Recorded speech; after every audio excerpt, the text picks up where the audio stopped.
की गई है और हमारा राज्य अतिथि का दर्जा छीना गया है। जो दिया ही नहीं गया उसको छीनने का क्या मतलब है? जब दिया तुमने उसका पत्र कहां है? इसका मतलब है कि सरकार इसमें इन्वॉल्व है महाराष्ट्र की।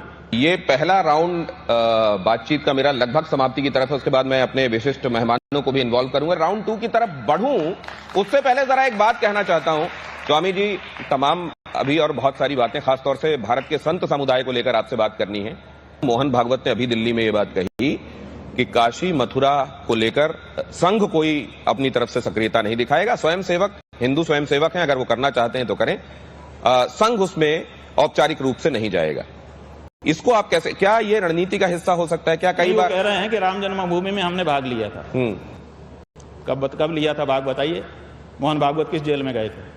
जब वहां कार सेवा हो रही थी तो मोहन भागवत, उनके पहले केतु सुदर्शन, उसके पहले बाला साहब देवरस, उसके पहले रज्जू भैया, कौन वहां पर उपस्थित था बताइए?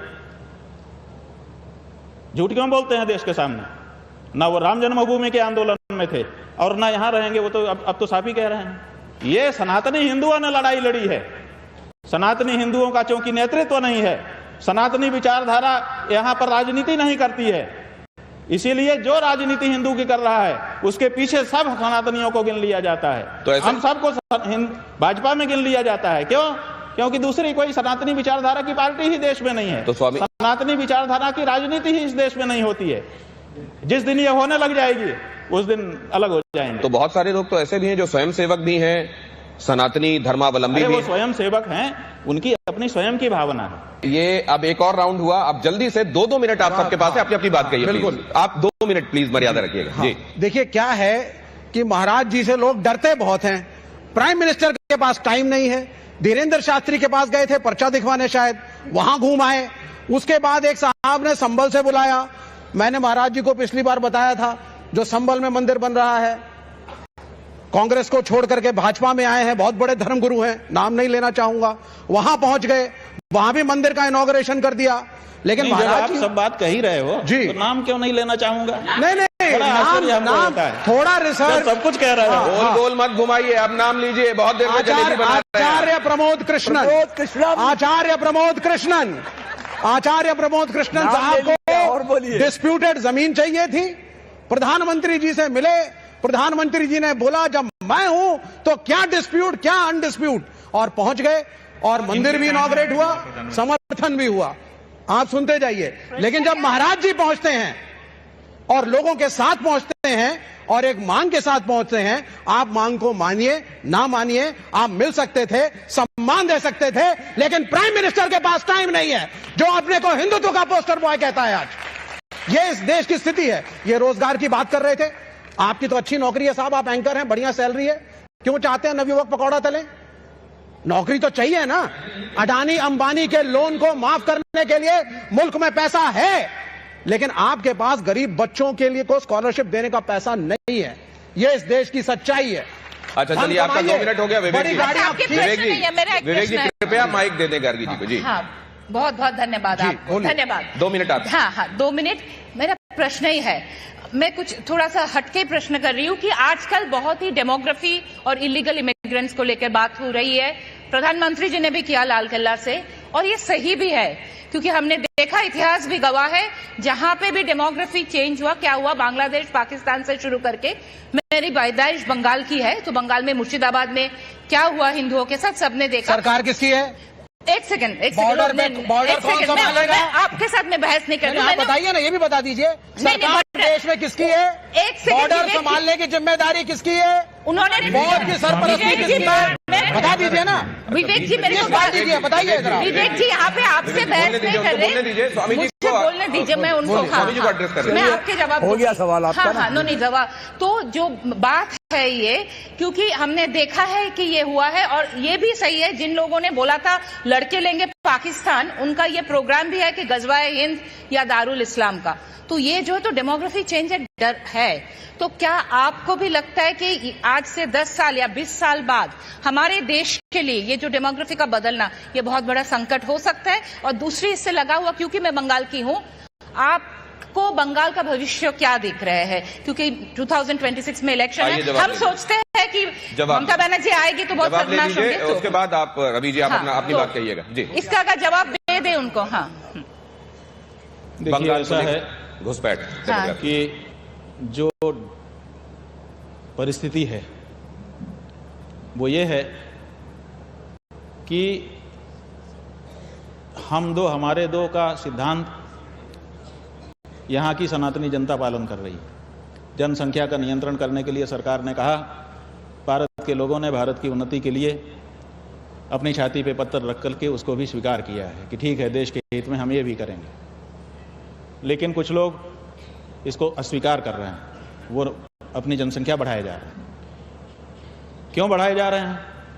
क्योंकि उनके यहाँ जब बैठक होती है, उनके विद्वान कहते हैं कि देखो, इस देश में डेमोक्रेसी लागू है और डेमोक्रेसी में जिसके जितने वोट होंगे वही सत्ता में भागीदारी करेगा। इसलिए यहाँ वोट बढ़ाओ, अपने घर में ज्यादा बच्चे पैदा करो ताकि ज्यादा वोट तुम्हारे रहें। जितने ज्यादा तुम्हारे वोट होंगे उतना ही सत्ता में तुम्हारी भागीदारी होगी।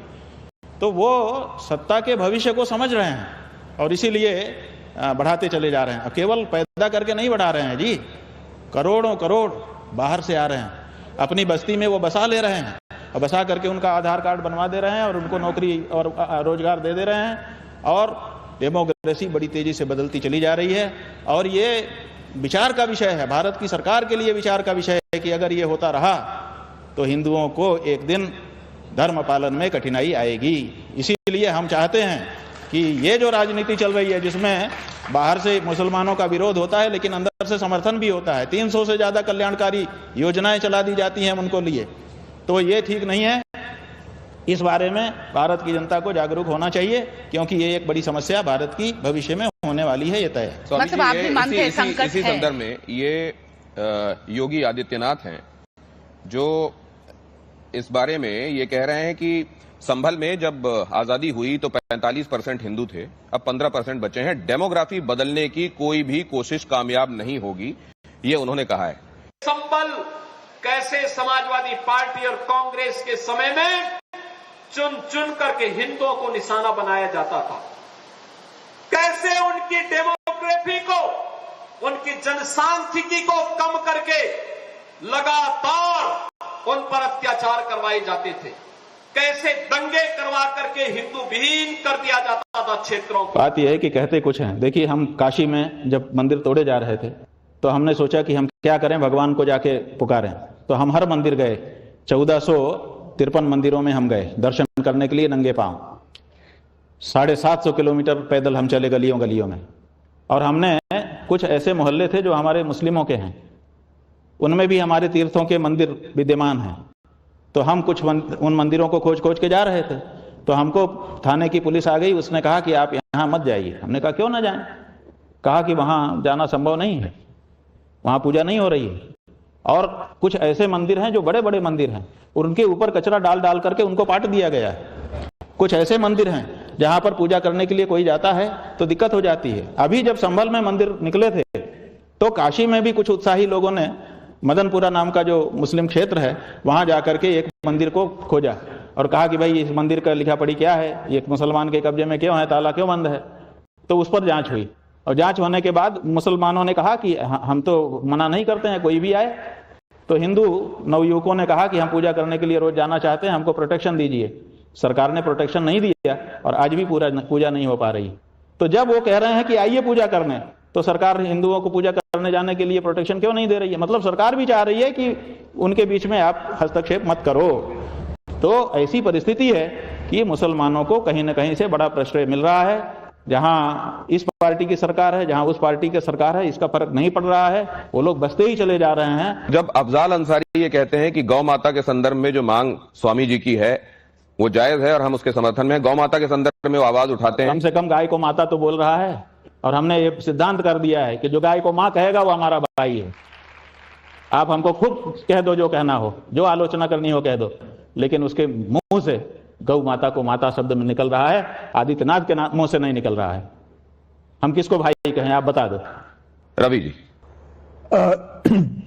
मैं माननीय स्वामी जी को सिर्फ इतना कहना चाहता हूं कि मैं बहुत सारे धर्मगुरुओं के संपर्क में रहा, बात की, मगर मुझे आज पहली बार एक ऐसे धर्मगुरु से बात करने का अवसर मिल रहा है जिन्होंने अपनी राय देश के बारे में पूरी बेबाकी से रखी है। उन्होंने हर मुद्दे का हर सवाल का सीधा जवाब दिया है। उन्होंने किसी सवाल को घुमाया नहीं है और अपनी राय पूरी बेबाकी से सामने रखी है। मैं समझता हूं कि अब आगे आने वाले समय में देश को इस तरह के ही धर्मगुरु कहें या उन्हें हम एक मार्गदर्शक कहें, तो इस तरह के लोगों की ही जरूरत है जो अपनी राय खुल के देश के सामने रख सके और देश को राह दिखा सके कि सही रास्ता क्या है। धन्यवाद। मेरा सवाल बहुत सरल है, बहुत सिंपल है। आपने बिहार चुनाव की बात कही, आपने कहा कि आप बिहार में कैंपेनिंग करेंगे और जो एक